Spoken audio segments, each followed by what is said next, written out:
So mambo vipi ladies and gentlemen ndani ya Mkenya Marekani? Nakwambia leo tunaenda kupiga story moja kali sana.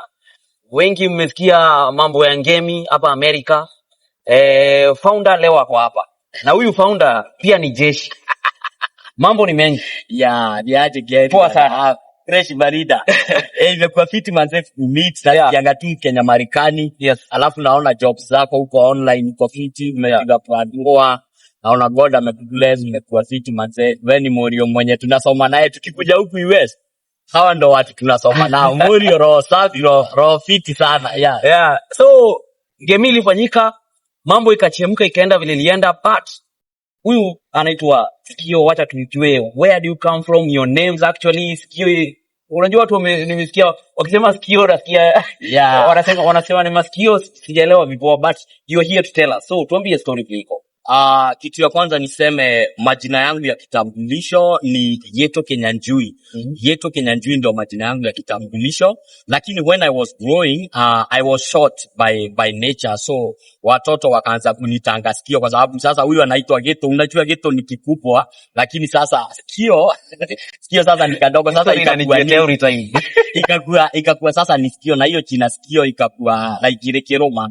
Sasa ikakuwa ni Skio, halafu nikaongeza wa Limuru kwa sababu nimezaliwa Ngarariga. Limuru, that's where I grew up. Najua wase wananielewa kutoka home. Alafu hiyo ndo majina yangu yote, ama unaweza pia niita Baba Chi. Na mtoto mmoja anaitwa Chiana, ako na home 2 years. So I'm a father of one, kwa hivyo naongea on behalf of father dads. Wow, that's amazing. Umse mambo yake si mabaya bwana. So Limuru, tunakuona na uniform, but Limuru umetokea wapi, life ilikuwa vipi? Niseme kitu ya kwanza nilikuwa ile tunaitanga hapo background ni ile ya manzengu natokea kaani. Mimi nimekuwa mtu wa soko since nizaliwe. Like kuuza kwa soko. Kuuza kwa soko. Nilikuwa hoka, ukitaka clip zangu ikiwa hoka niko nazo. I always took times like to take videos. Niko na video zangu nikiwa nazungusha scarf. Scarf moja nilikuwa nauza 20 bob. And then I have to walk all the way from Kayore Naivasha na panda mpaka Flyover na bag nikiwa nauza scarf. Nikauza scarf for a minute, alafu nikaingia soko. Sasa nikaanza kuuza nguo za 30, 40. God akakuja kama amenibless, nikaanza kuuza nguo 50. Sasa maisha yangu ya Limuru na life yangu ya Kenya, it's all about soko. Nimekuwa mtu wa soko kwa nilira kuwa there. Ilikuwa ile ya rate.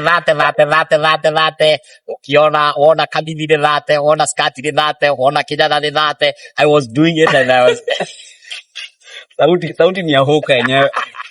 Hiyo ni matuzi ambia kuniingilia manze. Hiyo kitu usifikirie kuuza scarf moja. Alafu kuna siku moja, kuna historia yenye nashukuru sana God, kwa sababu kuna siku moja nilienda nikanunua scarf ya Komba. Nikanunua scarf za 1000, moja ilikuwa inatoka 2 bob. Nikajaziwa bag nzima. Bro, kufika hivi Naivasha kwenda kuuza, jua ikakuja. Sasa kuna jua, alafu scarf siko kwa mgongo. Sasa unasikia customer unaonyesha wanasema, modo, scarf unaliwa ile no kweyo so I ended up kushinga nyoba Yohana mudimia ya muomo. So umeenda kuuza, zimekataa kununuliwa kwa sababu nikienda Kikomba nilikuwa nanunua kwa sababu niliona wingu. Unaona mati.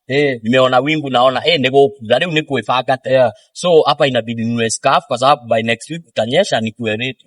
Kwa hivyo wengine business people wengine wakiendea scarf nitakuwa already nazo. Alafu kianza kunyesha zinapandanga bei. Leo gona atiriri ule ya gwekari nikugira mbere ndio sasa wale wakiendea mimi ndio nishachipanga. Sasa guess what, gainake no lio wale kiara. So I ended up, lakini God is good in everything. Wow, that's amazing. So mambo na US ilikuwaje kutoka kwa hizo mambo za soko mpaka from US? Sasa iko hivi, mimi nimetulia. Nilikuwa nacheza green card by the way.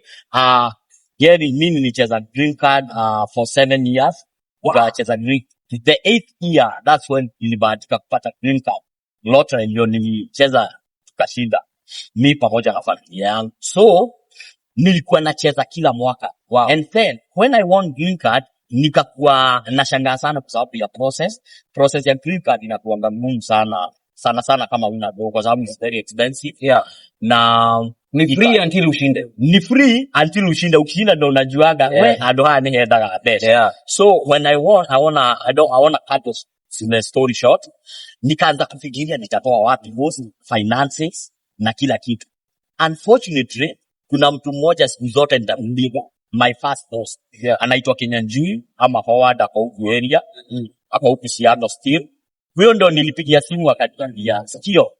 Toka amake. Anything you need, I'm there for you. Wow. So this is the guy who financed me and he hosted. Though financing, alikuwa anani finance, alafu nikapata kitu. So alini finance, tukafanya process yote Kenya, by God's will, ikakuwa successful, tukakuja Sianto, nikakuwa host wetu ni hapo, na tukaanza kuishi maisha, na green card ikatoka na maneno ikakuwa sawa. So that's how I ended up coming here. But the green card journey is a long journey kwa sababu kuna mingi sana zinafanyikanga. But above all, tulimaliza na nikapata heri. We? Yeah. So umeingia US. Now at least kuna host. Yeah. Ulipata ma challenges kidogo hivi kutokana na kutoka Limuru mpaka US hapo.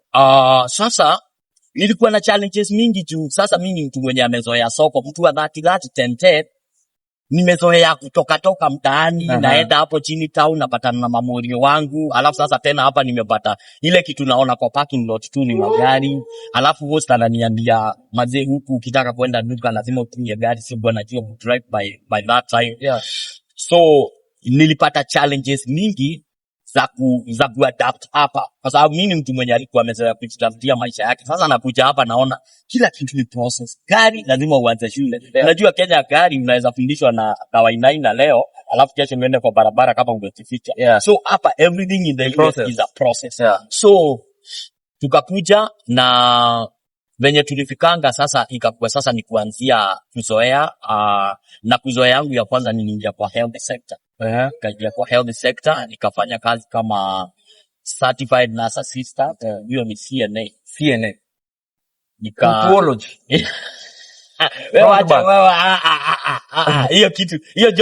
Hiyo job ndio ilinibaia gari yangu ya kwanza. Hiyo job na I always tell guys, people wanadharau hiyo job, but people always fall back to CNA. For that truck drivers wanaweza endeshanga magari, ikafika place nyingine kuna snow na unjazoea mambo ya snow, unarudi wapi? CNA. Kwa sababu hiyo ni 24 hours around the year. Haishagi hiyo job. So mimi nikapiga zangu CNA. Alafu nilikuwa napiga hard work, nilikuwa nafanya facility fulani kwa Kakoma. Ulikuwa unapata patients 14, 13. So in a shift of 8 hours, nilikuwa nafanya mpaka doubles, and that's how I ended getting my first money. Pesa zangu za kwanza nikanunua gari Kia Optima. Nikanunua gari ya kwanza. Nikinunua sikuwa najua kuendesha. So nikafanya kwa hiyo facility, and then I was doing good na nikakubali hiyo kazi na nikapenda. So I was giving back and back masaa watu wetu kujituma 100 sasa. Umeniuliza kitu kingine, umeniuliza vile sasa ni transform. Like hiyo transformation. Najua umeniambia umepata job ya kwanza CNA, umefanya job ya kwanza. So life ilikuangaje sasa? At least wewe umepata host, life ilikuangaje hapo hivyo? Some of the challenges nini mpaka ukaingia ukaamua join military. Sasa challenges zenye tulikuwa nazo tunapatanga, unajua everyone ni vizuri kusema kweli. Mwe ore daiga nagera kwene. Mtu atoshekeangi kwa wenyewe, modo igana kwa Kenya. Hata kuna mtu alisema mahali akaniambia, ona ungeporo hikitia mutumia na mwikaraga kwene ndangihota kuthumia.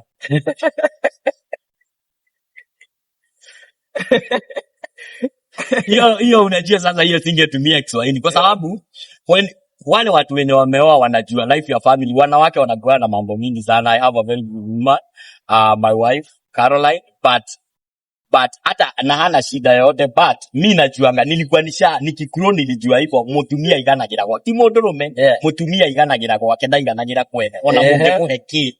So one of the things that challenges any hazikosangi, like unajua ukiwa US kuna challenges mingi, unataka kwenda kununua vitu kwa duka, lazima utafute help upelekwe, unataka kwenda kununua nguo. By the way, acha nikwambie, tunaona hapa machu unaweza kuja upate mpaka suruali inaweza isha bro. Kwa sababu sometimes ukiwa na host unashindwa confidence ya kumwambia tari wewe usineta gere tuke mwelea tena gere box acha kwa name tunaenda tena watu wale wao batika kule boxa geri ukadro ile Skio ni Mungu kichwa yako iko sawa, kichwa yako inafikiria geri juu labda zenye ulisoka nazo Kenya bado zinaisha. So hiyo kwanza ni point nataka kutumia watu wetu manze, kama umehost mtu unafaa ujue kuna vitu tunapitanga nazo zinaisha, unafaa kutuambia tupeleke kwa shop, tuambie enda ushop tu vitu twako ndio unataka sensitive kidogo. Hiyo ni message kwa watu wenye wana host tu kimefika. Jumbo umefika. So kulikuwa na challenges zenye hazikosangi, but above all we thank God for everything kwa sababu tulima hostmates tulitokana nao vizuri, we are still good friends, na tuko sawa na tuko salama, and God has been blessing us day to day, na we thank God for everything. Sasa you are man in the uniform, bro. Yes. How did you end up in the army? So niko hapa Alaska, ni masaa nikuwaguza nikafikiria kwenda shule. Sasa hii nimefanya CNA, na kwa sababu niko na opportunity ya kupelekwa shule na state na NCDP, nikafikiria I can do that. So there was a guy hiyo facility nilikuwa nafanya, alikuwa anaitwa Kiplagat. Nikabonga naye nikamwambia mimi nafikiria kuingia shule. Ananiambia okay, shule inakuanga poa lakini lazima ufanye hesabu, sio kwa sababu kuna family and wanahitaji muda na kunywa na ulipe nyumba, sababu place yenye tulikuwa tunakaa we were paid. So aliniambia so you have to bring all these things together before we take a step ya kwenda shule. Sasa alikuwa veteran, alikuwa amefanya national guard kwa miaka 6 alafu akaacha. Akaniambia lakini I have an option for you. Wewe unaweza ingia army. Na ukiingia army utasoma, na army is going to provide everything for including like kulipia nyumba, basic house allowance, education, mtoto atasoma, wife anaweza soma. So I want you to go and sit down and think about joining the army. So that's how I ended up starting thinking about the army. So nikianza nilipenda sana kuingia Air Force, but wakati nilienda kwa nikafanya ASVAB, niliingia kwa yule mtu nilipatana naye wa kwanza. ASVAB kwa mpenzi mtazamaji ni mtihani yenye inaku unafanyanga ndio ujue utakuspecifiwa wapi, mtawekwa wapi. ASVAB is something that you do if you want to join the army. ASVAB is the military test that you must do and pass. Specifically you have to get 13% and above so that you can enlist in the army. So lazima ufanye ASVAB na upite. So I went there, na vile niliona considerations kadhaa nikaona army is the best for me, and that's when I did ASVAB. Nikafanya ASVAB na maneno ya ASVAB nikamaliza, na nikakuwa kama jeshi, nikafanya oath ya kiapo. Kitua matua. Sasa familia yenu mtaani inachua, umemwambia mother unaingia jeshi. Sasa mama nimempigia, mama ameshtuka huwa anasema jeshi ya America ya matukora kwa Afghanistan. This is also something I want to put down to my people. Watu wanaingia jeshi, when you join the army, in the US army, you don't deploy like the way people say that you are going to deploy to Afghanistan, Iraq, and like battlefields where there are fights. Kwa jeshi kuna kuanga na protocol na vile vitu zinafanyangwa, because that was also something that happened back to my home. When I told my mom that I'm joining the army, she was so worried because she was thinking of guns, killings, and losing a son. So I had to convince my mom that hiki tunaingia hapa America sio yangu wetu Kenya. This is something else. Someone in the US amekuwa army for the last 15-20 years, but they have never hawajawahi kanyanga battlefield. So ilikuwa kazi ngumu pia kuwaelewesha like ati hii jeshi naingia siendi kukufa. And then I was doing this for myself and my family. Kwa sababu hapa nimeambiwa education, na nikaambiwa house allowance, na nikaambiwa vitu mingi, kuna benefits mingi sana za uniform. So nikawaleta pamoja kuwasikiza hii kitu ni help kwetu na kwao. So kilikuwa ile like ukiingia army unatumwa Iraq, unatumwa Afghanistan. That is not the way. Mimi naweza sema hivyo hapa we usually deploy, but it depends. Na tena hata wenye wako Iraq hawakuangi on the battle, like on the line of battle. Kwa sababu kwa jeshi kuna kuanda mtengo tofauti kwa line. watu hawajuangi, but na siwezi sema sana, but kuna A, B, C, D. Before waite private first class ama waite E1 aende kwa vita, we have other qualified people who are there to assist and help. So hivyo venye watu wanasemanga ati mtoto wako akiingia army atatumwa Afghanistan is not true. Mimi nimekuwa hapa for a minute, hata nitamaliza contract yangu kama sijaenda huko nikiangalia skate. Because you can be able to foresee where you're going. When you enlist, ukikuja kwa kitu inaitwa jurisdiction, they usually tell you 2027 utaenda Iraq, 2020 something utaenda place fulani, because the army is a very organized thing, and also they help me organize my life. Unajua mimi siku hizi tunakuanga organize sana, vitu zenye tunafanyanga kulingana na venye nimefundishwa. Tunakuanga na kitu inaitwa loyalty na kitu inaitwa duty, tunawekanga maanani sana kwa hiyo. Lakini being loyal ni kitu yenye nimefundishwa na jeshi ya huku, na najua being loyal is one of the best things, na trust and faithfulness ndio zinaweza kusaidia hata win battle katika maisha ya civilian life. Even in the military life, you must be loyal. Lazima nikuwe loyal kwako Gary, ndio tufanye maneno haya. So I'm a loyal person. Naweza sema labda nikitoka Kenya sikuwa loyal, but they changed it. I stayed in that boot camp for 8 months because I do not speak good English. So it took me too much time to get out of that place. So, do you know, like, where umekuja 3 months umeniacha, I stayed there 8 months. Like, everyone was coming and leaving me because I could not speak good English. So, I've learned a lot out there. Ilikuweka down your story ama haifanyi kidogo? Okay, for the first time it haikuwa easy kwa sababu nililetewa walimu wazungu. Let me tell you, nilikuwa nimetoka Kenya nikakaa hapa 6 months alafu nikaingia army. So kuletewa mwalimu mzungu, I remember my teacher was from South Carolina na alikuwa Mblaki. So I want you to relate. Huyu ni Mkenya, Skio wale mu au maadhoko.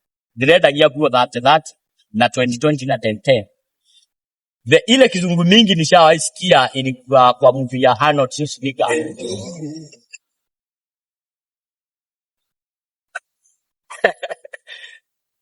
Predator. Kizungu mingi nishawaisikia ilikuwa kwa movie. Hizo siku ulikuwa unasikia kizungu kweli ama tunaona tu nini tu DJ Afro ana interpret hii.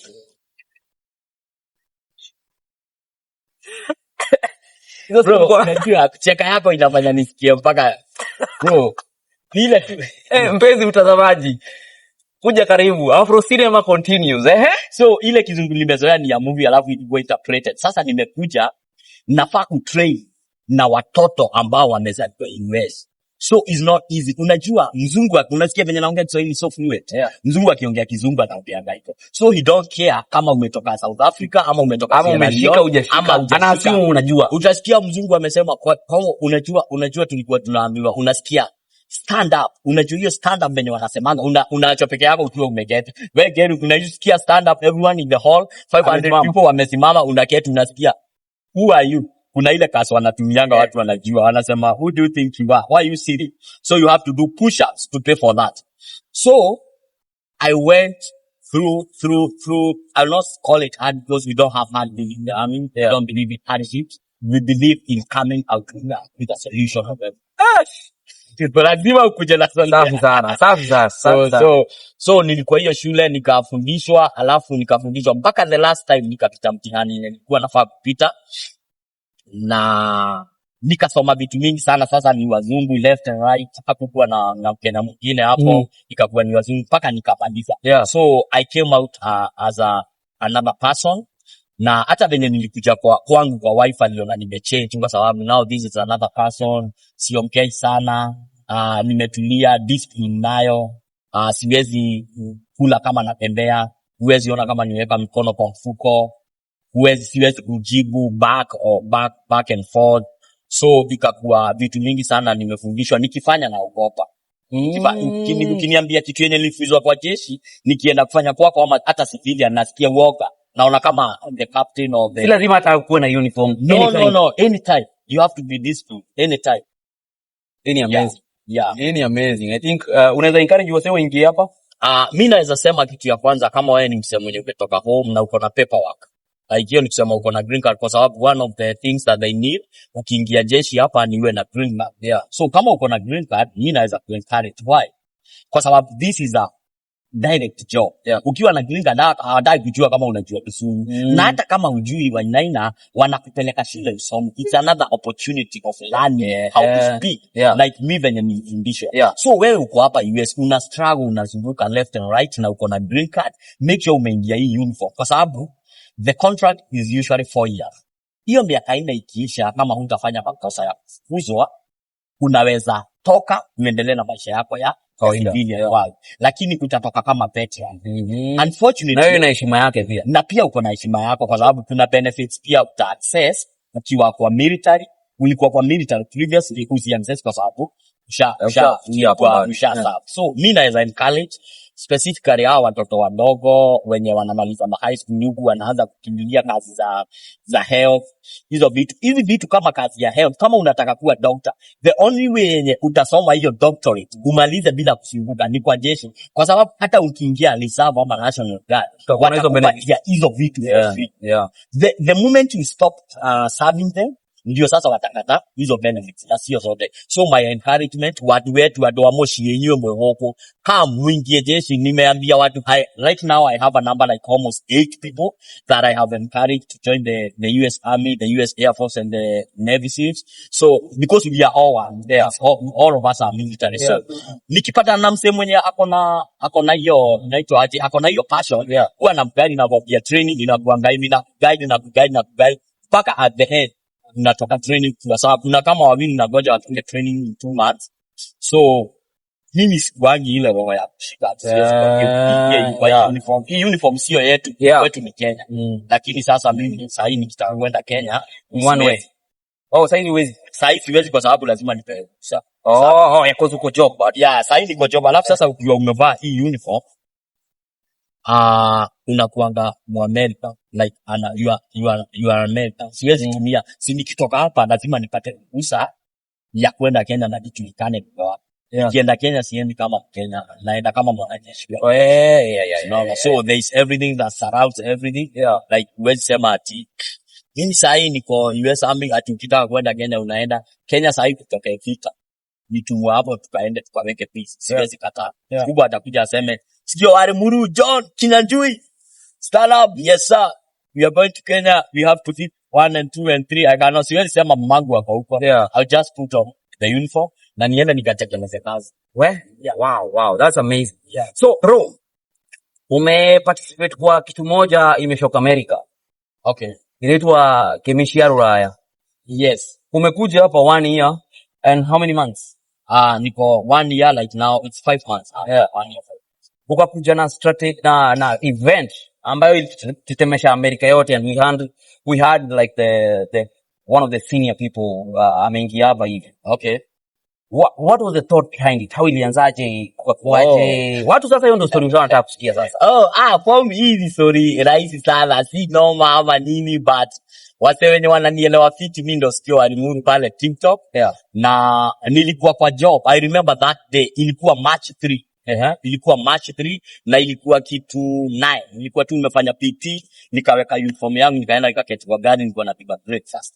Nikienda kwa simu yangu nikaona vile Kenya watu like vile watu wamefurahia culture siku hizi. Like ukiangalia sasa hivi watu wanafurahia culture. Kweli. Ndio mara yake nera mno vitu hivi. So na kitu Kikuyu hata Wakisii wanafanya event zao za Kikisii, hata Wajaluo kuna hizo ma festival. Watu wameanza kuembrace culture ya their tribe. Na ndio unaona hata watu kiimba hizi ma secular songs they seem to climb more than when wanafanya urban most. Nikanote watu wanafanya event mambo ikakuwa yani like kila tribe inafanya. See, we are not trying to be tribal. Lakini nikanote kila tribe ni kama ina push on kwa tribalism yao, sio tupigane lakini ku embrace the culture of Kenyan people. So mimi siwezi kudanganya nikwambie uongo Wainaina. Vile niliona kuna event inaitwa Ngemi. And then when I checked on that, I remembered that hapa US kuna Mkenya ako hapa for 15 years na hawezi enda nyumbani. kuna Mkenya ako hapa for 20 years kwa sababu ya vitu tofauti, huyo mtu hajawahi fika Kenya. And many of them end up not coming. So wakati nilikuwa nikaangalia environment yenye niko ni Seattle, Washington, na kuna watu wengi sana. Nikafikiria in mind, what about tuulize watu, si mimi nini sema niulize watu, tuulize watu, can we have Ngemi Ruraya? Hizi kuna Ngemi zingine lakini siko Kenya.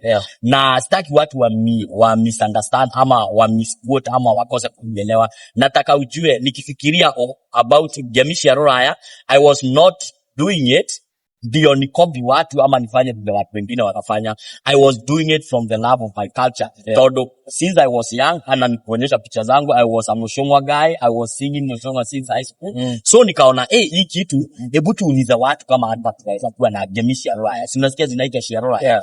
So nikaenda online kwa page yangu ya TikTok, nikauliza watu, hapa Seattle tunaweza kuwa na Ngemi. And people started responding. You are live now. Niko live sasa. Watu wakaanza respond to Wainaina. And to a point of ilifika mahali hiyo response ikakuwa viral ikafika Kenya. So kuna shida ilitokea mahali.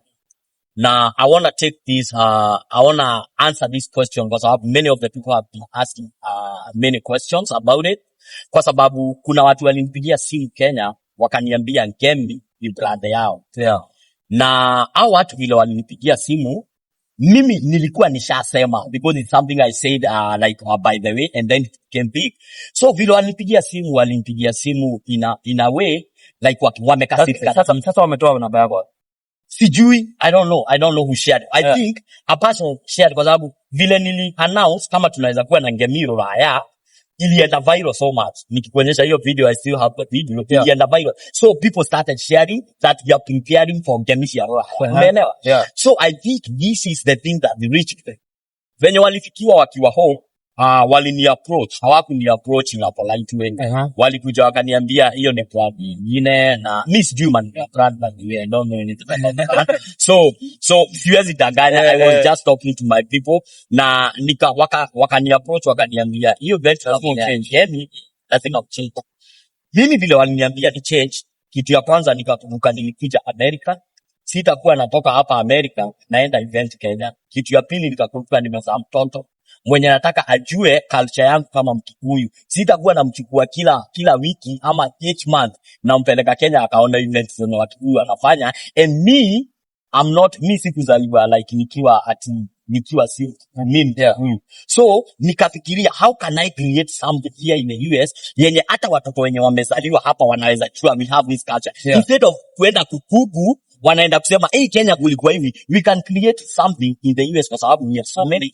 So nikatafuta watu, nikawauliza what am I supposed to do. Kitu ya kwanza, Ngemi is a Kikuyu name. Na ikiwa Kikuyu name, hakuna mahali imesemekana like only and Wainaina only anafaa kutumia jina. Kwa sababu mtu anaweza kuwa ako UK aseme Mkenya UK. Wewe hauwezi enda kumpiga useme hiyo jina Mkenya ni yako, ni yangu mimi Mkenya Marekani. Kwa sababu Mkenya ni everyone. Ngemi is a Kikuyu name. Ngemire shuga go kahegashi aroka go idano kairetu gashi aroka go ita. Woko Ruraya no drashi aroto ile kwa bwana. So when I was starting it, siku ya na start atikwe biashara hapa sana. So I called out to people nikawaambia hivi ndivyo huko. Wakaniambia the only shida yenye iko ni kwenda kuregister Kenya. Kama unafanya hivyo hapa US, you can try continue and doing it. I went on and registered everything na mambo ikakuwa sawa. So hiyo nilikuwa na send message home. Niseme mtu akiwa US astart kitu kama hii sio vita anaanza. Hii ni kitu yenye ni vile sasa ilikuwa like tukue in a business. You are about to be in jina Ngemi, but according to the wisdom and people around me in the US, kwa sababu now I'm talking to people wenye wako hapa, I was advised that hiyo jina haifai kuwa ati hapa US hakuna mtu mwingine hapo. Na hata mimi sijaiona by the way. Unaweza sikia labda mtu mwingine anataka kuwe na Ngemi hapa US na huwezi sikia ni Ngemi ya California. Unaweza sikia story kama hiyo. So let me tell you Wainaina vile nilisema watu walipita one on one. Nikapigiwa simu kutoka California, Massachusetts, Boston, Alabama. Watu wakaniambia hiyo kitu yenye unataka kufanya inaitwa Ngemi Ruraya. 0.1 kwa sababu hakujawahi kuwa na nyingine hapa. Hapa ni ya kwanza. Hiyo yenye iliacha ni by miwani banze na tuone. Na gari. Ndio hii miwani inakuwa ya kutumia hasa ni vile ina by the way ni ya kugonjeka macho kwa ami. So kionaga wega. So unalipo mo hapa. Nitaongezwa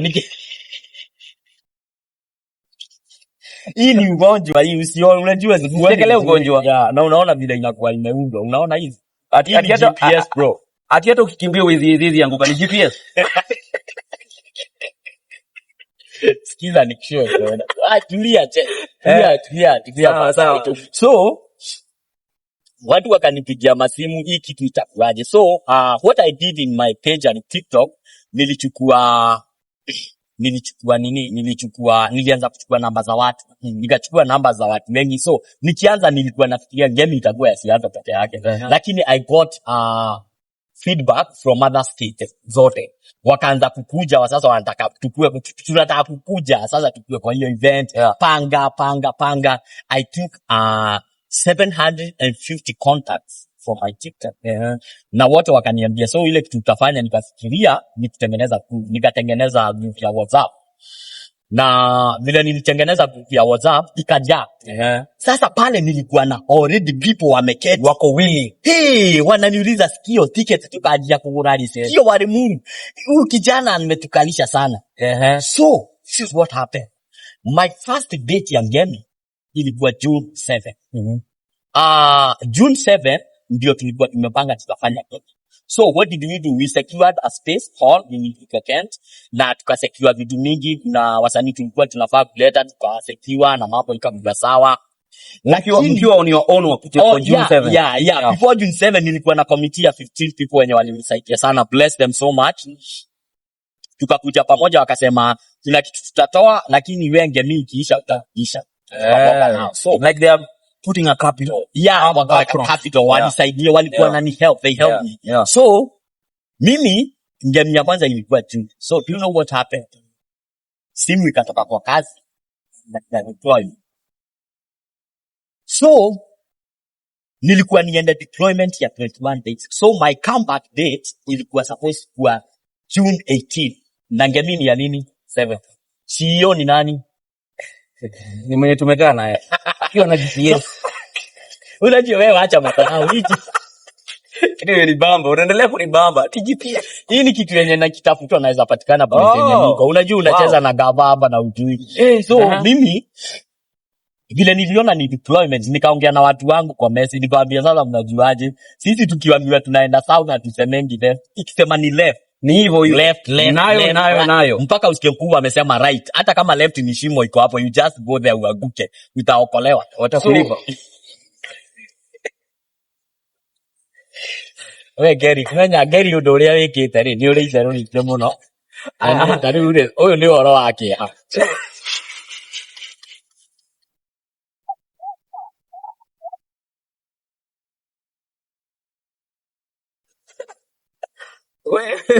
So okay, mimi ikakuwa sasa nitakuwa deployed. Nikaongea na watu wangu wakaniambia, hey Skio, chairman, ukideploy itakuaje manze? Hawa watu wote wewe ndio unaongea nao. Kila mtu akitaka anataka kuongea na chairman, itakuaje? So what did we do? We had to postpone. The first thing yenye tulifaa kufanya, kwa sababu sasa tukipostpone event, tulikuwa tumeuza tickets 100 na tulikuwa tunauza 7, tulikuwa tunauza like $10,000 for tickets. Ticket moja ilikuwa 100. That time here 27 June. So watu wa committee nikawaambia, so what do we do? Watu labda warudishie pesa. Nikasema what if tuwarudishie $40, ile event nyingine inakuja Ngemi juu itakuwa 60. Yule mwenye alikuwa anafanya hesabu akaniambia ni msichana fulani alinisaidia sana, alikuwa amecreate link ya kuuza ticket kwa event. Akaniambia sasa hapa Skio ni ngumu, kwa sababu watu wakisikia imekuwa postpone wanaitisha refund. Sasa ukiwalipatia 40 inasumbua. So what do we do if tuwarudishie pesa zote? Ikakuwa warudishiwe kila mtu pesa yake twarire kieru.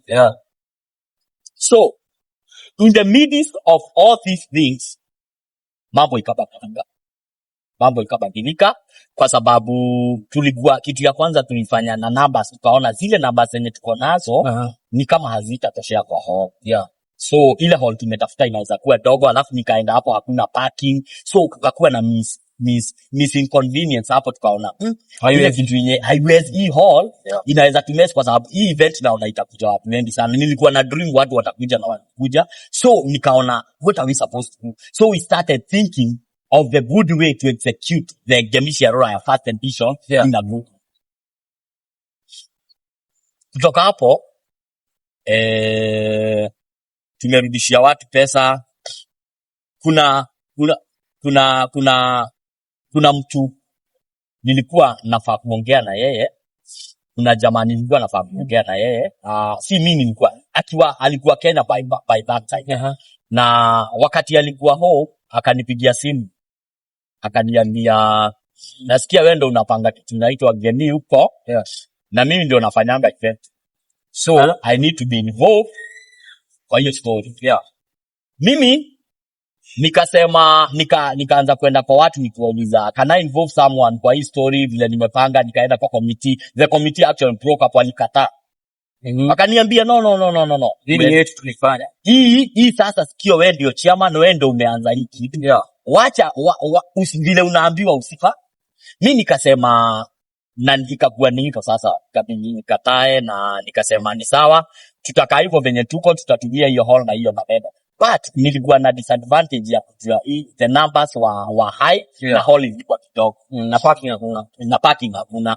So na kusecure kiwanja hapa America iko na paperwork mingi sana, so the paperwork haingefikia ile time yenye tulikuwa tumeambia watu, haingefika. So ikabidi tukaleta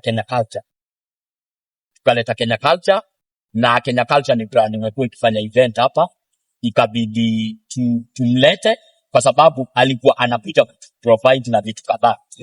Kitu ya kwanza ilikuwa stage, kitu ya pili wa crowd, kitu ya tatu ilikuwa system, kitu ya nne ilikuwa security. System inakuanga rented, security inakuanga rented, stage inakuanga rented.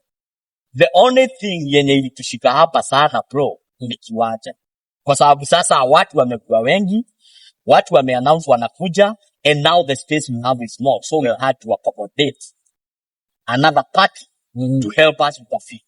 Yes. Wow. So watu sasa hiyo hawana choice. Sasa kama committee hatukuwa na choice, na venye tuliita Kenya Culture wakakuja, walikuja na zinaitwa aje hizi zenye unakuja nazo, ndio tuzi accommodate, what do you call them, maudo mario rade herameta wote like a contract. Yes, we were in a contract, tulikuja in a contract, na ikakuwa alikuwa na demands zake. Kenya Culture alikuwa na demands zake, akasema wewe Skio, mambo poa sana, wewe ndio Skio remove. I remember, I'll never forget that, kwa sababu mimi nilikuwa nimekataa sana kufanya kazi na job na Kenya Culture, lakini I was convinced by two people. Wakaniambia, manze Skio, huyu jamaa unamhitaji. Nakumbuka we cased for that for almost 5 hours. Wainaina nidare kakapi, and the 6th hour nikakubali. Wakati nilikubali, it took hata sijui kama ilimaliza 2 hours. That guy was there, akakuja. It was at night,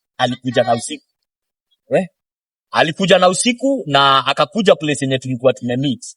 Akaniambia, mimi ndio Kenya Culture, wewe ndio Skio, nimeishi kusikia maneno yako ya mambo, wacha sasa mimi pia nikueleze vile nakuanga na vile watu wanasemanga na everything.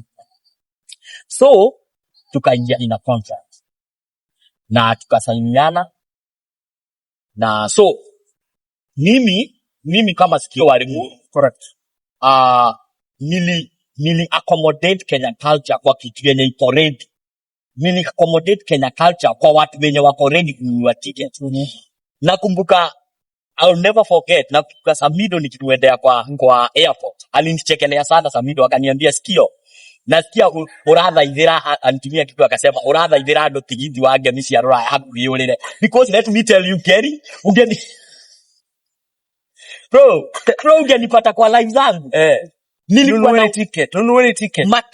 Unaona TikTokers wote wa America, starting with Kenyan American, how wote akina Zack, how wote. Sasa niko pale, ninapigia mabeshte wangu simu wenye walioza place yenye nilitoka na hiyo vision ya Ngemi ya Ruraya 0.1. Sasa nikaanza kupigia watu kwa sababu vile nilianza pale mbele nilisema people showed up for me. Watu walishow up wakaanza kuniambia we are there to support you in anything. So ile kitu yenye nilifanya ya kwanza ilikuwa kureach TikTokers. TikTokers wenye wote wako majuma ze, God bless you so much. Walini promote in a big way. Na sikuwa na walipa. Ndio maana nakwambia Ngemi ya Ruraya 0.1. Sio hakujawahi kuwa na ingine hapa America. Ando yaro magotio wako weki. That was the first one. So watu walitokea wakanipromote TikTokers, they promoted, watu wakafanya music, wakafanya dances, kuna wimbo unasema watu mlikuwa mnaimba. Kuna wimbo mlimba ilikuwa inaendaje? Ya kuleta ticket. Sasa kuna ile mimi nilikuwa mpaka natengeneza tu wimbo ndio ndo wako taithira ndo digit. Kama taithira kaina atiriri. Ngemi ciaciano hiyo, Ngemi ciaciato hiyo, murata wakwa ni ugoka ni kugira ira ciana ikona gia kwihanga mwambo huru no aitimukire nyaga iyo iyo ni ugurite tigiti. Acha nikie next Ngemi wakuje ukusikie. Sasa nilikuwa nacheza, nilikuwa nafanya vitu ukikuja kwa page utaona nilikuwa nafanya vitu za kuita watu fans, community, watu wenye wako hapa wa Kenya. By the way, promoters wenye walipromote hiyo Ngemi kwa hiyo TikTok wengine hata sio wa Kikuyu by birth, lakini mtu akisikia ni kitu ya culture na iko na Kenya ndani yake walianza kunipromotea kwa sababu kuna mpaka Luos, kuna another tribe wenye walinunua ticket na wakakuja kwa hiyo event na kwa wakanimeet, wakaniambia mimi naitwa fulani, ninakujua place fulani, na wengine niko Tanga sawa. So everyone promoted. Talking of ticketing, hii ticketing ilianza kwa website yenye iko kwa public domain. Ile Eventbrite. Alafu nasikia mtendaje? Sasa tulikuwa na Eventbrite, lakini vile tulileta Kenya Culture ikakuwa tu site contract na yeye. Mimi kama founder na team yangu tukaona accommodate Kenya Culture. The reason alikuwa na kitu yenye tulihitaji sana.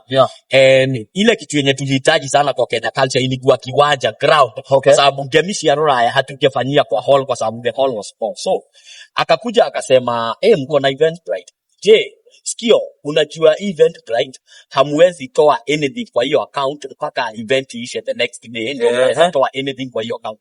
So ukihitaji kulipa deposit ya kitu utafanya nini? So niko na link yangu inaitwa Kenya Culture yenye nauzanga nayo ticket kwa event zangu. So what we are going to do according to the contract vile tumeandika, imeandikwa ata provide link ya kuuza ticket, akiprovide atanipatia access to that link. What is the meaning of access? Access ni kusema ni kama nikupatie hii simu yangu, nikuambie Gary have access to my phone. Nikipatia hiyo simu alafu nikose kupatia password hiyo simu, uko na access? Sina access. Hauna access kwa sababu huwezi ona picha ama access ya cash app. Na wewe ndio access ya dia. Ndipo ona Ruraya gutikwega. Na hiyo anaenda picha. Sasa so akasema nitakupatia access ya link. So I was the access yangu ilikuwa email yangu ichukuliwe iweko kwa hiyo link. Ndio Wainaina akinunua ticket unaona, sio Limuru anaona na yeye anaona. So this is what happened. Wakati sasa watu wamejua link imekuja mpya, nikawatumia link, watu wakaanza kununua ticket, tukiajia kwa madhaida makegora. Sasa wakaanza kununua ticket. Sasa wakati ticket zilifika kama 300 people wamenunua, nika note kitu. Nikaona kwa nini emails zenye napata ni za forward, zinaforwardiwa kutoka kwa another phone, like Kenya Culture is forwarding the emails to me instead nitoe kwa link direct. Nikachukua simu nikapiga, ikakuwa hello ni aje, Morio iko hivi, kwa nini naona like sina access kwa link, naona kama unaniforwardia email kutoka kwa simu yako? Akaniambia no, nilisahau kuambia hiyo link yangu haiwezi accommodate emails ngapi? Mbili. Kwa hivyo hiyo link ili accommodate one email ya Kenya Culture peke yake. And the founder and the beginner and the CEO na committee yangu we expected to have access in that link. So nikakuwa na issues hapo kwa sababu I don't know what was happening, kwa sababu kitu ya kuforwardiwa Wainaina, you cannot account for that. We are talking about loyalty. Hauwezi kuwa loyal na haujanipatia password ya simu yako. Kama unataka nione picha na message na cash app, you have to show me all the passwords na kila mahali niingie. Kwa hivyo sikuwa na access ya link na ndikakuwa hatungeweza kubackfire kwa sababu the event was already in the metro and my people, watu wetu, watu wa community, they were waiting to come. So singe cut wire hapo niseme mimi kama Skio, kama hatuweki email yangu hapo mimi nimekata. Kwa sababu above all, I have love for my culture and singependa kubadilisha.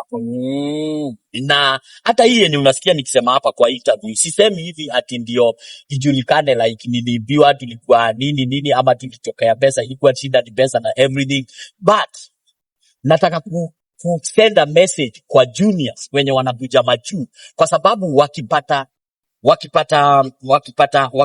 environment kama hii, like God amekubless na vision, ukikuja ukiambia Wainaina mimi niko na vision ya kuanza kuchukua video na nianze kuchukua kamera na kuchukua watu nyimbo na nini, nataka unisaidie. Instead ya umwambie, umfundishe, alafu umpatie simu uambie sasa mnaweza yanga zako. That's how we do. Lakini if you come to an environment, mimi nasikia nilitumiwa sana kama Skio wa Limuru, kwa sababu I spent my time, I spent my entire voice calling upon people to buy tickets, and then at the end I'm like niliona nilitumika, lakini haina shida, tunaweza tumiwa leo lakini kesho tumelala. So my message to the community ni ati this is not the way it's supposed to be.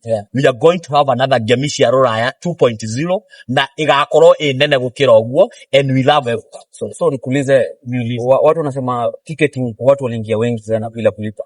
With that wacha niseme ukweli, mimi siwezi sema watu wengi waliingia bila kulipa kwa sababu ni kweli hiyo event watu walikuja, lakini according to the wristband that I gave kwa gate watu waingie nazo zenye zilikuwa zinawekwa kwa mkono, mimi naweza sema watu wengi wakuja.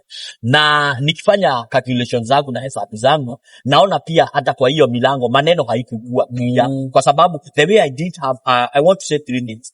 The way I didn't have access to the link on the ticket, the link on the ticket, the culture link, sikuwa na access. The same way, I didn't have a link to the machine that was selling the tickets and the gate. I didn't have the access to the machine that was selling the tickets in the after party. Kwa sababu tulikuwa na pia after party pale Mira. Sikuwa na access ya hizo vitu. So, on my side of thinking, I thought not having those access made me rethink and maybe think that I was used, but you may use someone today, but tomorrow you may not use that person. So my thought ni kuambia watu wetu, like this is not the way Gary wanafanya hapa US. It's only that I landed in that hands. So Kenya culture na zile vitu walikuwa wanatupatia, alikuwa anatupatia stage. Stage ni kurentiwa, ina rent yangwa, anyone can do it. System ina rent yangwa, hiyo ndo alikuwa anatupatia. Kiwanja ndio alikuwa anatupatia, na security. Four things alikuwa anatupatia: system, stage na kiwanja. So everything, hizo vitu zote alikuwa anakula 40% kwa ticket yetu ilikuwa tutauza. So I think ndio akete for this thing. Ndio akete for those things. So mimi pangu kama Skio wa Limuru, I think I did my best, but I was paid by bad, kwa sababu hata hii 40% unataka ufikirie. Hii 40% unajua 40% is a lot. Huyu mtu anapatia na stage, anapatia na kiwanja, kiwanja hapa America hata nimekuja land juice, kumbe hata sio that expensive. Kwa sababu hata insurances is between $500 to $1,500 hizo insurance. So nikakuja kuona mimi nilikuwa mzuri sana na nika trust the process, but at the end nikakuwa humiliated na nikakuwa used so much. So vendors pia ni wewe ulikuwa unasimamia ama sawa bado ulikuwa website? Ama na band. Bro manze, hapo umebata hapo ni kweli. So it's a good question to all the vendors who came to Ngemi Ruraya. Bless you so much. Vendors walikuja na kuna vendors pia wamekuwa wakinirich.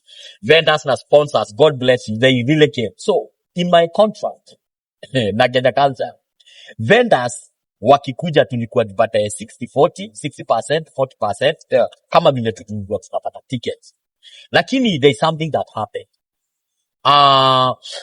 ulisikia Ngemi yetu ya kwanza ilikuwa tufanye June but I deployed, kabadilisha date.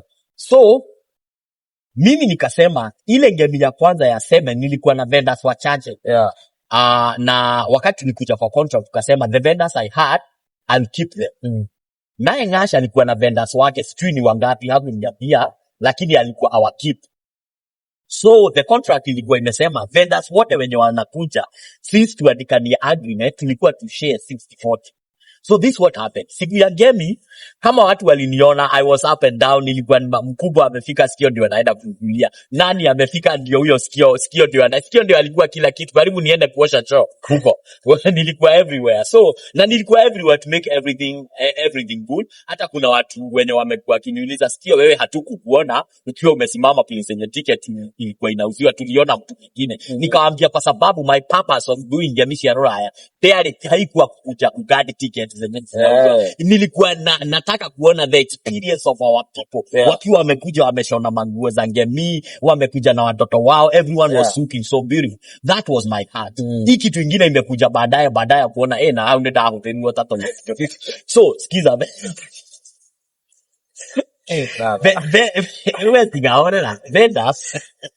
vendors mimi niko kwa kiwanja, nilikuwa nimetengeneza wristbands za vendors. Nikaenda kupatia, nilikuwa na vendors wainde actually 4 only. Hiyo kiwanja ilikuwa imejaa hivi vendors. Nilikuwa na 4 peke yake 4. Nikashindwa vile nilienda side ya vendors. Nikaangalia nikashindwa. Our vendors wote almost 250. Wametoka wapi? I don't know them. I don't know their names. So we started working with Kenya culture to each and every vendor. Nikapata huyu ni wangu, anasema huyu ni vendor wangu, huyu ni vendor wangu. Everyone was his vendor on that day. Siku ya Kenya culture, unaget. So, everything that the vendors paid on that day, it was supposed to be 60-40. Hiyo haikupatikana. Kwa sababu I stayed with my only 4. I think I gathered like $500. Na vendors walikuwa wamejaa wapi? Remember, how vendors wali show up kwa event ya Ngemi ya Ruraya kwa sababu it had numbers. So, above all, how vendors walikuwa kwa event yet. Unaona? So, pia hapo, ikakuwa vendors wote wameenda, na hiyo tukafanya hesabu hakuna, there was nothing to share there. Ikakuwa hao vendors ni wa mtu binafsi. So, Kenya culture walked away with all the vendors and what they paid. So, vendors wa Ngemi, hata wenye walikuwa wanauza t-shirt, zimeandikwa Ngemi ya Ruraya, walilipa Kenya culture, lakini we did not get 80%, including hata hiyo brand yenye ilikuwa inauzwa, ilikuwa imetengenezwa na jina Ngemi ya Ruraya. So, So where as Ngemi ya Ruraya, did you make a profit in this thing? I'll say, kuna maneno imekuwa ila figure fulani watu wamekuwa kiambiwa nililipwa, but after that figure yenye watu wameambiwa, sikuwa nimelipa expenses. Nilitengeneza a very small amount of something according to whatever that happened on that day. Gary, Wainaina, I'm avoiding so much talk about finances kwa sababu I don't want my people and my Kenyan people to think that this is a competition about cash and money. I want to say that ile kitu yenye whatever that ilibaki ilikuwa 0% according to what was bought. Kwa sababu, if I didn't have the access to the link, if I didn't have the access to the machines that were selling the tickets, if I didn't have access to everywhere the money was going, I cannot say that I made this. I don't know even what I made. Kwa sababu, the only one person who knows what we made is the person who has the account. Huyo ndo naweza sema, tulifanya hii na tulifanya hii. So what we gave, ndo nilichukua na mikono mzuri. Kama mtu, kama with loyalty, nikaamini. Lakini, after nimeamini, these are the things that pushed me kutaka kusema now I am the one who started. I mean, what pushed me? Kwa sababu kuna watu wamesema, hata kuna watu wamenipigia wakaniambia Skio umepiga kelele sana sasa hii maneno manze tunajua vitu kama hizi zina happeningi lakini ni sawa. Lakini kwa nini nimebidi kuongea na nje online kuongea Wainaina? Nimekuja kwa sababu Ngasha, Kenya culture, mwenyewe ni Ngasha alinipigia simu akaniambia, I'm planning to go to Kenya. Na nikienda Kenya, naenda kuongea na musicians, na ninaenda kuongea na sponsors, na watu wenye wanaweza sponsors kwa events. Nikamuuliza, ukienda kuongea na sponsors, na watu wenye wana support event ama wana fund events, where am I coming in there? do you need a person aende na wewe kutoka Ngemi ya Ruraya tumtume muende na yeye Kenya, ukiongea kama ni Ngemi hapo na kampuni ya bank anataka kuwa sponsor next year kwa Ngemi, nijue pia mimi nikiwa huko, kwa sababu mimi amani in full uniform siwezi tokanga hapa nikienda nataka I have time to do that. Akasema haiwezekani. So myself I felt that hii kitu huenda inaenda, kwa sababu sasa kufanya Ngemi ya Ruraya under Kenya culture haikumaanisha Kenya culture ndio kila kitu, kwa sababu we are non-profit, we are registered. Kwa hivyo we are a brand by its own. Huyu ni mtu alikuwa amekuja kufanya production na hizo vitu za kutuletea speaker na nini, na nikakuuliza, ukikuja hapa, hii ni nyumba yangu, upate niko na wageni 500, alafu unfortunately wale niko na Skio ako na shida moja, hii ni nyumba na amejaza watu hivi wageni na hata wengine wanakuja kama wamesimama, they just love to be there na wanasikia wakiwa comfortable wamesimama. Ukija Wainaina useme Skio, nimeona uko na shida moja, hauna viti kwa hiyo nyumba, wacha nikimbie kwangu, God amenibless niko na viti, uende mlete vitu 500 mweke chini, watu waketi, wakimaliza Wainaina, do you go with the whole house? What do you think?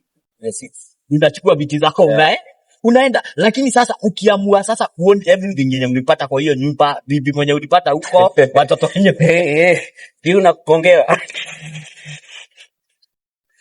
wewe hapo, kwanza utafanya sasa ndio itakukata. Umekuja kwa keja, umekuja kwa nyumba yenye umepata watu wamejipanga, alafu nataka nikwambie nilikuwa na watu supportive sana, lakini they did, alifanya kila kitu ya kumake sure ni kama niko peke yangu. Ndio sasa nikuwe control, ndio nikuwe niambiwe left and right, kwa sababu pia mimi si unajua mimi ni mtu wako kazi 24/7. So ukikuja kwa hiyo nyumba, you are not supposed to own everything. So I had to shout out, niseme manze, tutafanya Ngemi nyingine 2.0, lakini manze Kenya culture na Ngemi hatuko pamoja. Ukikuja kuonyeshwa picha za Ngemi ya Ruraya, hizo ni picha zimepigwa, huyo mtu hatufanyi kazi na yeye. Kwa hivyo ukikuja kuonyeshwa kitu uambiwe nilifanya. Another thing ni point out, nimesema maneno ya picha. Unajua media tunauzanga picha. Picha ndio kila kitu. Mtu mwenye ako mbali hata UK, Australia na watu akitaka kujua venye kuli happen hapo Seattle, hiyo si ni videos na picha. So this what happened.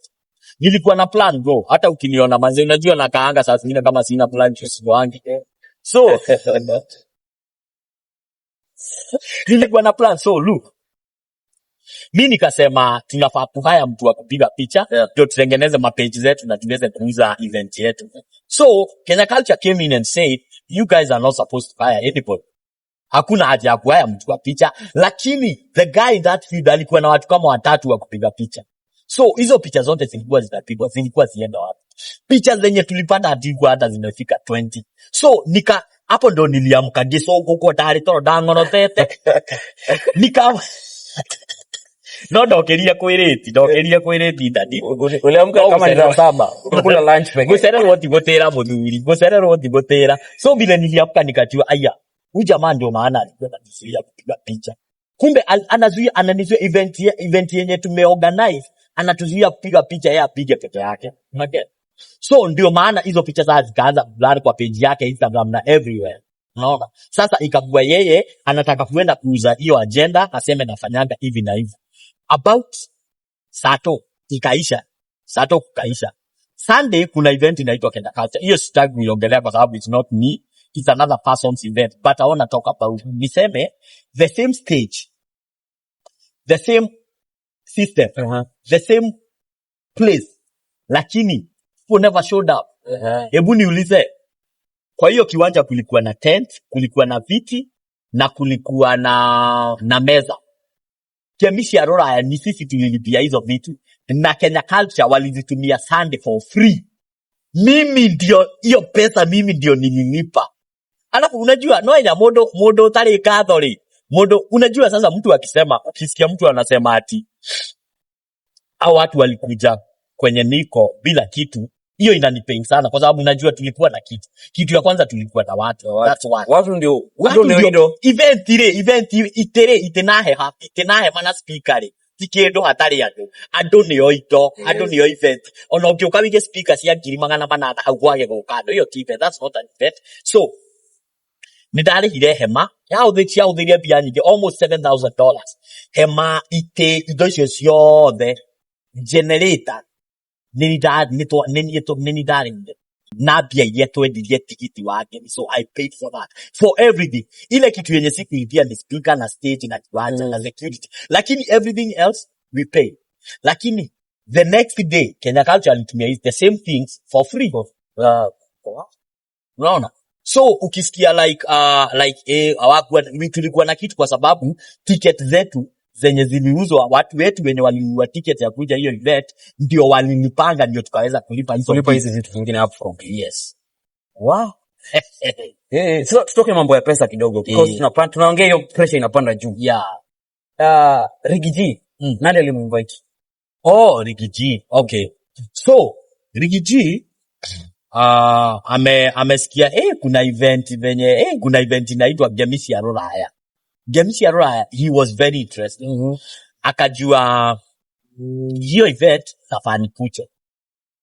So nikapigwa simu na mtu anaitwa Gikonyo, ndio chairman wa diaspora. Akanipigia simu akaniambia, Skio wa Limuru mambo, mkubwa wako interested na hiyo event yako yenye unafanya huko ya Ngemi ya Ruraya pamoja na watu wako na committee yako. You guys are doing a good job and the HE ako interested na kukuja. So Gachagua alikuwa anakuja Ngemi ya Ruraya kama Mkenya mwingine.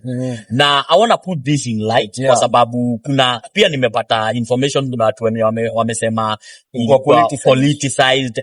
I will say this. Gachagua ni leader, ni baba na ni mzazi. Kwa hivyo wakati Gachagua alisema anakuja, hatungemfungia kwa sababu like another Kenya ni kama tu wewe useme unataka kwenda Kenya event, hakuna mtu anaweza kuzuia ukibaba. So Gachagua showed up. Na kuna kitu pia anaweza penda kuwaambia watu wetu, watu Kenyans wenye wako area. Ni kama mimi nakuwa mwanajeshi.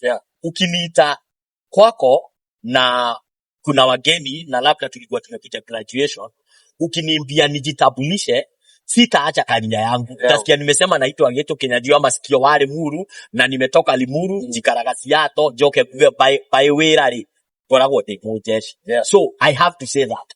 Gachagua na yeye tunachua Gachagua is a politician. So hakuna vile Gachagua angekuja kwa hiyo asimame pale tu akose kusema what? Na hatungemfungia hiyo kwa sababu hakuchukua too much time kwa hiyo stage, na bado kwa heshima zake lazima hatungesema Gachagua kipanda pale juu kwa sababu ya heshima hata baba, heshima ya baba. Gachagua kupanda pale juu usiseme wanta kwa sababu this Ngemi ya Ruraya and we are not political. He was very cautious. Hakuongea maneno. Hiyo ya kusalimia watu wakaongea. Hiyo ni kitu lazima ikitokea. Hiyo si kitu yenye tukifungia. So Gachagua was coming for Ngemi ya Ruraya. To be specific, alikuwa anakuja akikuja Seattle. Hata hiyo plan nyingine yote ikikuja kupangwa, hiyo sasa ilianza na Ngemi, na ndio maana the first date yake kufika event ya kwanza ilikuwa Seattle. Ndio aende wapi? Ngemi ya Ruraya. So it was not like tulikuwa tumeplan ati Gachagua atakuja ati politicized. No. So apart from being politicized, kuna watu wengine walifeel wangetaka kukuja kwa event wenye maybe sio Kikuyu. How different can you do, ama is there anything that you can do to accommodate other Kenyan Americans who are here? Kitu ya kwanza naweza sema vile unajua tuko na watoto wenye tunazalia huku, they don't know anything about Kenya. Na mtoto geri ukimzalia huku afikishe miaka 17, hata ujaribu kumwambia maneno ya shusho, atasikia hata wanasema shusho. Hawajuangi like, na hata ukitrain kabisa ati umpelekange Kenya alafu unamrudisha huku bado inakuwa complicated. So watoto wenye sisi tunazaa wenye tuko hapa America ni part of that wenye umesema. Mtoto ni Mkenya anajua anaitwa Wainaina, but hata kusema jina Wainaina kuna vile anasema inakuwa ngumu. So Ngemi ya Ruraya, we cannot refuse to accommodate other people. As I said previously, I have friends who promoted Ngemi and they are not like hawasi Wakikuyu. So, and then we have to realize that Kenyans wenye wako hapa America in general, hatuwezi sema ni kama Kenya nyumbani, hata kama tunaweza sema Seattle tuko wengi, lakini specifically hapa America, we are somehow not that much kulinganisha na watu weupe na watu wengine na that na everything. So, ukifanya event kama hii useme, Tumefungia kila mtu, watu wenye tunataka wakuje hiyo event ni watu peke yake. Hatuwezi sema ni watu peke yake kwa sababu kuna mtu alikuja hapa na Kikuyu akaolewa na Luo ama akaolewa na Kale ama na mzungu ama pia na mzungu. Huyo mtu kwa sababu ameolewa na kuna wazungu walikuwa wamekuja Ngemi ya Ruraya hata kuna makuja na everything. Huyo mtu kwa sababu ameolewa na huyo, mnaweza mdeny the right to kuingia ama mseme ile kitu yenye tunakuja kufanya hapo haiwa involve. Sisi tunaleta watu community yetu pamoja, lakini ile jina Ngemi ya Ruraya, it's only that it comes from the Kikuyu culture and too much that is done there is Kikuyu culture, you know, like the songs and everything, like just the name. Just the name, lakini interacting and coming together, we love each other. Tunafaa kupendana hata siku Naluo festival, Ngani festival, lakini hao watu ukienda hiyo festival hawezi kuuza. The same with us. Ngemi ya Ruraya, we are not bound like wewe kama ni Mluya atusikuje hiyo kitu. Kuja to dance, sisi ni watu wanapendana, labda place yenye huko. Hebu nikuulize kama unaishi tuseme hapa unaishi Federal Way. Upate Wakikuyu mko 5 but you have one Luo in that place. Mkienda event ya Ngemi hamtamuita kwa sababu hataenda kusingia venye tunasemekana. Tutamuita, utamuita mkuje naye ndio pia enjoy. So this is a diverse thing na hii kitu yenye inakufa by the way jugaga oyo nemo wabo wa Ngai na mwaki wa Ngai ndohoragio na mata.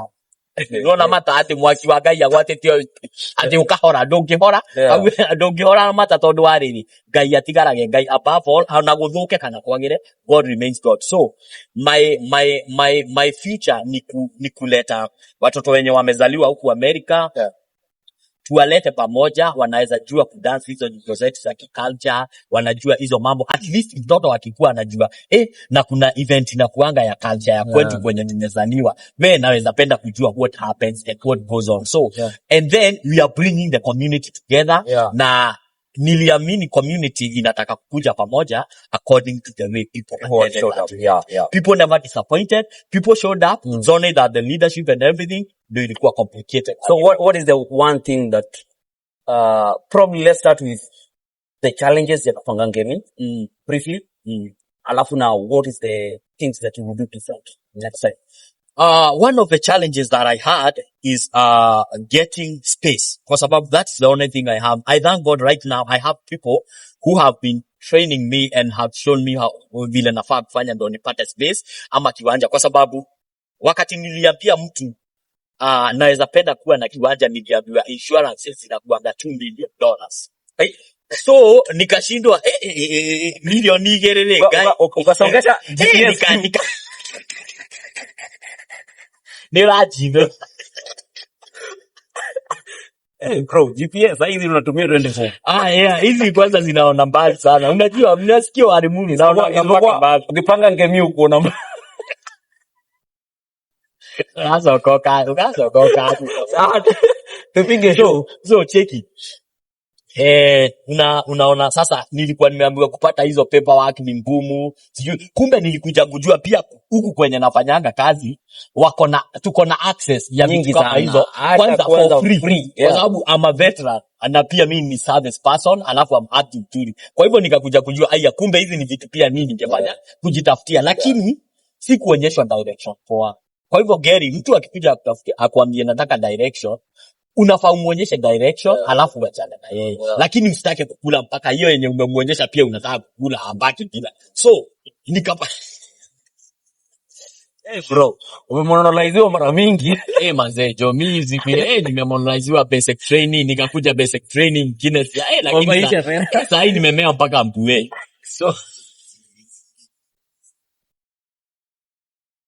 So cheki mimi vision yangu na my thought ni ati we are going to have the same event severally na tutakuwa na ingine, but right now I want to send a message to people niwaambie probably kulingana vile could happen we may have the same event here in Seattle. Hiyo event ingine tutaipeleka state ingine, lakini ya hii saa hii mkubali tuifanyie hapa. Kwa sababu hapa ndo ground, hapa ndo tulianzia, na kwa sababu hivyo venye tulianzia kuna maneno haikuenda fiti, tunataka kupiga ingine moja kali. Tupige pass 14 supu. Tupige moja kali, tukipiga moja kali alafu sasa tutai-move next na another place. So kuna watu wamenikujia wakaniambia they are there to guide, hawako hapo sign contract. wamekuja kunisaidia kwa sababu walisikia nikilia nikisema, kwa sababu mimi kiwanja ndio ilinimess Wainaina, hakuna kitu kingine. Kiwanja ndio ilinimess kwa sababu sasa sikuwa na kiwanja na ile time frame nilikuwa nayo Ilikuwa limited, yeah. Naona. So kuna swali lingine umeniuliza. Nilikuwa nimekuuliza what are the challenges now, what will you do different? Ni kama umejibu at once. Oh yeah. But, unless you have something to add. Okay. Hiyo kiwanja ndio ilinisumbua sana, but thank God we are going to secure. What about the team that you work with? About the team, they are very nice people. I promise that the team that yenye nilianza nayo, I may look back and try to talk to them again because they helped me. Wengi wao walikuwa wameniambia Skio haiwezekani, lakini mimi kama chairman nilikuwa naona ni kweli haiwezekani, but napushiwa na fans. Kwa sababu naona fans wananiambia hao watu wakipita 2000 watatoshea kwa hiyo hall. Itakuwa noma na itakuwa mess kubwa sana. So hiyo ndio ilinipush, ikakuwa kama watu wangu wenye nilifanya nao ikakuwa wametoka kidogo, lakini I thank God for them because some of them ni marafiki zangu and they never like hawakuniacha mbali. So my thought ni ati tutakuwa na the same event next year, na I promise people that hakutakuwa na makelele kama hii tena kwa sababu now we are doing something with experience. Experience ni kusema, ukisema unatuletea hema na unatuletea viti, hiyo sio kusema wewe ndio hiyo event ama unafanya hiyo. So we are going to fix the dates and we are going to tell people na mambo itakuwa sawa, na ikiwezekana tukifanya Ngemi nyingine next year tunaweza kuwa tukifanya 2 kwa mwaka. Tunaweza fanya moja Siaro au nyingine tutapeleka state. But right now we are, kwa sababu tumeanza ground, tulisoma mambo mingi tulisoma mambo mingi na kusoma haina mwisho. Kusoma haina mwisho bro. Lakini I wanted to nilikuwa nataka kufanya clear like hivyo ndo kulikuwa na hivyo ndo maneno ilienda na hiyo hapo ndo message ilitokea. Juu lazima nikiongea ndio pia ijulikane. Is it true that huyo mtu mwenye anasema at everything yenye uliona kwa Ngemi ni mimi nilifanya? Is it true? No, sio kweli. Ni mimi nilifanya, it's not true. Kwa sababu I had fans. Na ukienda hata kwa comment section zangu utapata watu wakisema we supported you, we did everything. So thank you for supporting me and God bless you so much. Na tunaangalia mbele kufanya hivyo. Wow. Big up. Thank you so much. Any last words zenye unaweza ambia wasee? Last words zenye unaweza ambia wasee. What is the future and what's the way forward? The way forward kwa watu wetu wenye wako area, Kenyans in the US, nataka kuambia Ngemi ya Ruraya is firm and we are willing to deliver good times, na tunafungulia milango hao watu wote. Kama wewe ulikuwa like a vendor ama ulikuwa sponsor, tunafungua milango kwa sababu you already saw what happened. Miliona venye it happened, so we are expecting a bigger number next year. So my vision is to bring the people together, spread love and unity among Kenyans. My vision also ni kuonyesha watoto wetu wenye tunazania huku like we have events that promote our culture. So wakiona maneno ikihappen Kenya, wanaona pia hapa US wanaweza start something and it grows big. Hiyo kitu itakuwa kubwa kulingana na support yenye tutapata kwa fans. Fans walikuja, fans walishona nguo, fans walinipa ticket. So hiyo inaonyesha watu wakaona love culture. So nataka kuambia watu like tuko pamoja sana na we are willing to work with everyone, na hakuna mtu tumefungia mlango. Kama wewe sio uongei Kikuyu na uko hapa America, hatuwezi kusingwa au tuseme wewe hapana, wewe usikuje. No, we are not singling anyone out, and also we are not politicized. We don't take sides in politics. What we are saying, ile kitu tunasema sisi ni Wakenya wote tukiwa pamoja, specifically katika hii nchi ya Ngemi, lazima tu embrace love na tulete watu pamoja. My heart is full of love towards people who came.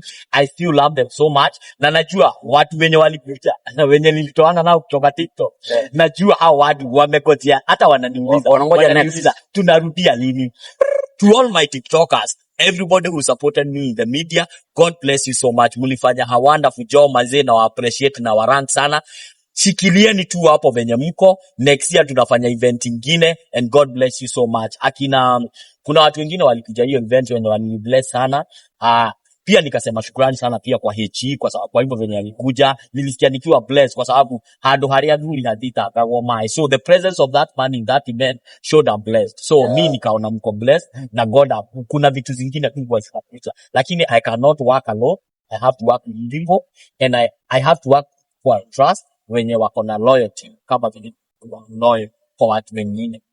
Another person is Uso Mdhomini okire wija kutoka all the way from Kenya na agĩũka event hiyo na akĩmĩhumbariri mũno. God bless you, ako sawa sana. Yani everyone who worked with me, yani kila mtu mwenye alifanya hiyo event kwa success. God bless them so much, na nimeshukuru sana kwa sababu yako Gary pia kuhold na kufanya pia voice yangu isikike na niongee nisikike venye nasema. Above all, najua hii platform yako itafikia watu wengi ndio wajue next year we are having an event, we are going to fix a date and release it. So bless you so much. Ni like you Big up. ni man Dayo mudumbi. dayo kabisa. Thank you guys. Maze tumeongea hapa nje mpaka baridi imenishika. So cheers, subscribe to our YouTube channel. Na mambo inakuwa kama hayo. Fuata Skio kwenye TikTok. Alafu atakuwa nakupasha. Wacha kwanza avae GPS. Ai, wajana GPS yangu nipate pale TikTok Skio wale Limuru bana.